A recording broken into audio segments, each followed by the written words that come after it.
जय हिंद। आज हम लोग एसएससी एमटीएस 2022 का सेट नंबर 43 को यहाँ पे डिस्कस करने वाले हैं। टोटल जो एग्ज़ाम हुआ था आपका 48 सेट में ये एग्ज़ाम हुआ है और हम लोग आज 43 नंबर को यहाँ पे डिस्कस करने वाले हैं। आगे बढ़ने से पहले बता दें कि हमारा टेलीग्राम चैनल का लिंक जो है डिस्क्रिप्शन में दिया गया है। वहाँ पे इंपॉर्टेंट पीडीएफ है बुक्स से रिलेटेड और आपका प्रीवियस ईयर पेपर है वहाँ पे दिया गया है। पहला क्वेश्चन देखते हैं। फर्स्ट क्वेश्चन यहाँ पे 1828 में कोलकाता में ब्रह्म समाज की स्थापना इनमें से किसने किया था? तो 1828 में जो ब्रह्म समाज की स्थापना किए थे वो आपका राजा राम मोहन रॉय ने किया था। तो आपका ब्रह्म समाज की स्थापना राजा राम मोहन रॉय ने किया था। कहाँ पे किए थे? कोलकाता में किए थे। कब किए थे? 1828 में किए थे। तो राजा राम मोहन रॉय ने ब्रह्म समाज की स्थापना कलकत्ता में 1828 में किए थे। नेक्स्ट है, with response to the value addition in the textile industry knitting is followed by which of the following process। यानी कह रहा है कि टेक्सटाइल इंडस्ट्री में नीटिंग के बाद कौन सा प्रोसेस होता है? तो आपका होता है डाइंग एंड फिनिशिंग होता है। डाइंग करते हैं और उसको फिनिश करते हैं, फिनिशिंग टच देते हैं। तो आपका कह रहा है कि टेक्सटाइल इंडस्ट्री में जो होता है नीटिंग के बाद कौन सा स्टेप फॉलो होता है? तो डाइंग और फिनिशिंग होता है आपका नीटिंग के बाद। नेक्स्ट है, निम्नलिखित में से कौन सी उपाधि गुप्त वंश के शासक समुद्रगुप्त ने के पास थी? तो समुद्रगुप्त ने कौन सी उपाधि धारण की थी? ये था आपका कविराज। इसका करेक्ट आंसर हो जाएगा कविराज की।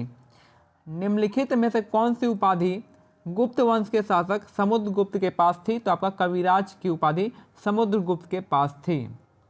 और समुद्रगुप्त से फेमस कौन सा प्रशस्ति है? तो आपका प्रयाग प्रशस्ति किससे संबंधित है? तो समुद्रगुप्त से संबंधित है।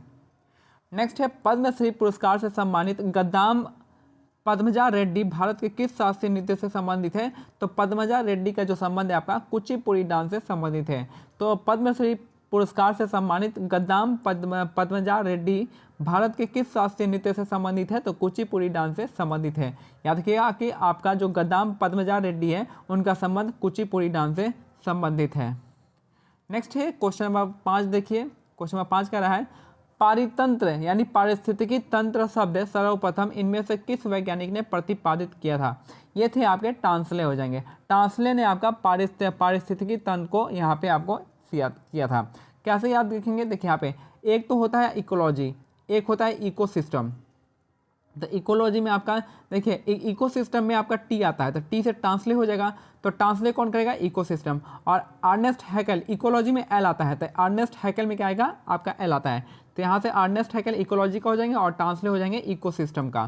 तो याद रखिएगा ट्रांसले इसका करेक्ट आंसर हो जाएगा। नेक्स्ट है, भारत का कौन सा झील विवर्तनिक गतिविधि का परिणाम है? तो आपका वुलर झील इसका करेक्ट आंसर हो जाएगा। तो भारत में कौन सी जो झील होती है वो विवर्तनिक गतिविधि का परिणाम है? तो वुलर झील इसका करेक्ट आंसर हो जाएगा, जम्मू कश्मीर का वुलर झील। नेक्स्ट है, धामेक स्तूप भारत में सर्वाधिक प्रमुख बौद्ध संरचनाओं में से एक है। यह उत्तर प्रदेश के वाराणसी जिले में स्थित है। तो धामेक स्तूप जो कहाँ पे है? तो आपका वाराणसी में स्थित है धामेक स्तूप। धामेक स्तूप भारत में सर्वाधिक प्रमुख बौद्ध संरचनाओं में से एक है। यह उत्तर प्रदेश के वाराणसी जिले में स्थित है। तो धामेक स्तूप का कहाँ पे है? तो आपका उत्तर प्रदेश के बनारसी में है। नेक्स्ट है, सैयद वंश के ठीक बाद निम्नलिखित में से किस राजवंश ने दिल्ली पर शासन किया था? तो सैयद वंश के बाद आए थे लोधी वंश, इसका करेक्ट आंसर हो जाएगा। तो सैयद वंश के ठीक बाद निम्नलिखित में से किस राजवंश ने दिल्ली पर शासन किया था? तो लोधी वंश ने शासन किया था। लोधी वंश इसका करेक्ट आंसर हो जाएगा। नेक्स्ट है, किस भारतीय राज्य सरकार ने परियोजना क्लैप यानी प्रोजेक्ट क्लैप के नामक एक स्वच्छता अभियान शुरू किया था? तो याद है आंध्र प्रदेश सरकार ने स्टार्ट किया था। किस भारतीय राज्य सरकार ने परियोजना क्लैप यानी प्रोजेक्ट क्लैप नामक एक स्वच्छता अभियान स्टार्ट किया है? तो आंध्र प्रदेश राज्य ने स्टार्ट किया है। आंध्र प्रदेश इसका करेक्ट आंसर हो जाएगा। नेक्स्ट है, नुआखाई उत्सव भारत के किस राज्यों में मनाया जाता है? तो ये आपका उड़ीसा राज्य में मनाया जाता है। नुआखाई उत्सव जो है भारत के किस राज्य में मनाया जाता है? तो आपका उड़ीसा राज्य में मनाया जाता है। नुआखाई का त्यौहार जो है कहाँ पे मनाते हैं? उड़ीसा, इसका करेक्ट आंसर हो जाएगा। बिहार में छठ पूजा मनाते हैं। तमिलनाडु में आपका पोंगल हो जाएगा। असम में आपका आम्बुबाची का मेला हो जाएगा। नेक्स्ट है, भारतीय संविधान के अनुच्छेद 51 अंतर्राष्ट्रीय शांति और सुरक्षा को बढ़ावा देने से संबंधित है। भारतीय संविधान का अनुच्छेद 51 जो आपका किसके बारे में है? तो अंतर्राष्ट्रीय शांति और सुरक्षा को बढ़ावा बढ़ावा देने के लिए है। और बात करते हैं यहाँ पे कि जो समान नागरिक संहिता है वो आपका आर्टिकल 44 में आता है। न्यायपालिका को कार्यपालिका से अलग करता है आर्टिकल 50, और कृषि और पशुपालन हो गया 48 में आ जाएगा, 48 में आ जाएगा। ठीक है, तो आर्टिकल 48 में आपका कृषि और पशुपालन, न्यायपालिका कार्यपालिका से अलग होता है आर्टिकल 50, अंतर्राष्ट्रीय शांति सुरक्षा हो जाएगा आपका आर्टिकल 51, और समान नागरिक संहिता हो जाएगा आर्टिकल 44 में। नेक्स्ट है नमूना पंजीकरण प्रणाली की 2018 की रिपोर्ट के अनुसार भारत की जनसंख्या का कितना प्रतिशत हिस्सा कामकाजी आयु के अंतर्गत आता है, तो 66% इसका करेक्ट आंसर हो जाएगा। तो नमूना पंजीकरण प्रणाली की 2018 की रिपोर्ट के अनुसार भारत की जनसंख्या का कितने प्रतिशत हिस्सा कामकाजी आयु के अंतर्गत आता है, तो 66% इसका करेक्ट आंसर हो जाएगा।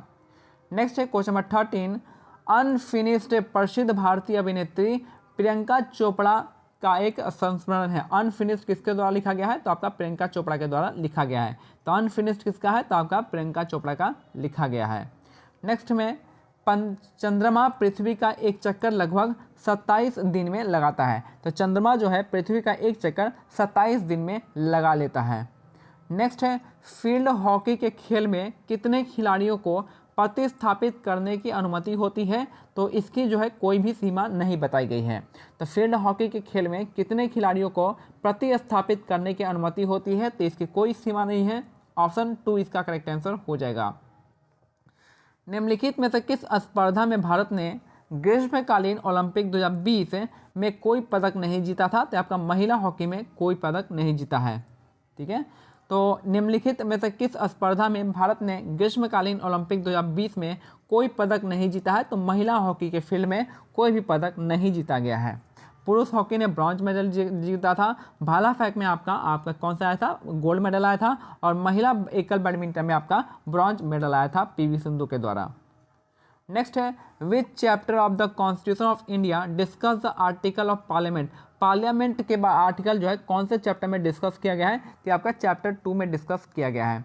तो विच चैप्टर ऑफ द कॉन्स्टिट्यूशन, संविधान के किस चैप्टर में जो है डिस्कस किया गया है आर्टिकल्स ऑफ पार्लियामेंट, पार्लियामेंट के आर्टिकल का वर्णन किया गया है, तो चैप्टर 2 में वर्णन किया गया है, चैप्टर 2 हो जाएगा।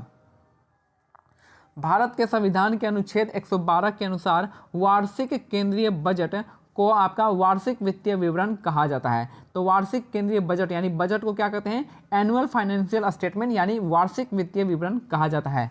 तो भारत के संविधान के अनुच्छेद 112 में के अनुसार वार्षिक केंद्रीय बजट को वार्षिक वित्तीय विवरण कहा जाता है। और ये जो आपका वार्षिक वित्तीय विवरण जो आपका, इसको इंग्लिश में एनुअल फाइनेंशियल स्टेटमेंट कहते हैं, जिसका दूसरा नाम बजट हो गया, और ये जो है आपका आर्टिकल 112 के अंतर्गत में आता है। नेक्स्ट है पहली इंग्लिश फैक्ट्री हुगली नदी के तट पर 1651 में स्थापित की गई थी। तो पहली इंग्लिश फैक्ट्री जो है हुगली नदी के तट पर 1651 में आपका स्थापित किया गया था। तो पहली इंग्लिश फैक्ट्री हुगली नदी के तट पर आपका 1651 में स्थापित किया गया था। याद रखने वाली चीज़ है कि इंग्लिश फैक्ट्री थी ये, और कहाँ पे, तो हुगली नदी के किनारे में किया गया था। कब किया गया था, 1651 में। सल्फर का परमाणु क्रमांक कितना होता है, तो परमाणु क्रमांक जो होता है आपका 16 होता है। ठीक है, सल्फर का परमाणु क्रमांक जो होता है, एटॉमिक नंबर कितना होता है, सल्फर का एटॉमिक नंबर आपका 16 होता है। अगर बात करते हैं एटोमिसिटी का, तो एटोमिसिटी इसका 8 होता है। सल्फर का ऐसे 8 लिखते हैं, और 8 जो इसका एटोमिसिटी हो जाएगा। परमाणु क्रमांक यानी आपका एटॉमिक नंबर आपका 16 होता है। नेक्स्ट है the process of seeping of water into the ground is called. तो पानी का ग्राउंड में जो सीपिंग होता है, सोखना होता है, उसको हम क्या कहते हैं, उसको हम इनफिल्ट्रेशन कहते हैं। The process of seeping of water into the ground. तो पानी का सीपिंग होना कहाँ पे, ग्राउंड में, उसको इनफिल्ट्रेशन कहा जाता है। नेक्स्ट है मई 2022 से भारत के मुख्य G20 समन्वयक कौन होंगे। तो नए मुख्य जो है G20 के समन्वयक हैं आपके हर्षवर्धन श्रृंगला, इसका करेक्ट आंसर हो जाएगा। तो मई 2022 से भारत के मुख्य G20 समन्वयक होने वाले हैं हर्षवर्धन श्रृंगला, इसका करेक्ट आंसर हो जाएंगे।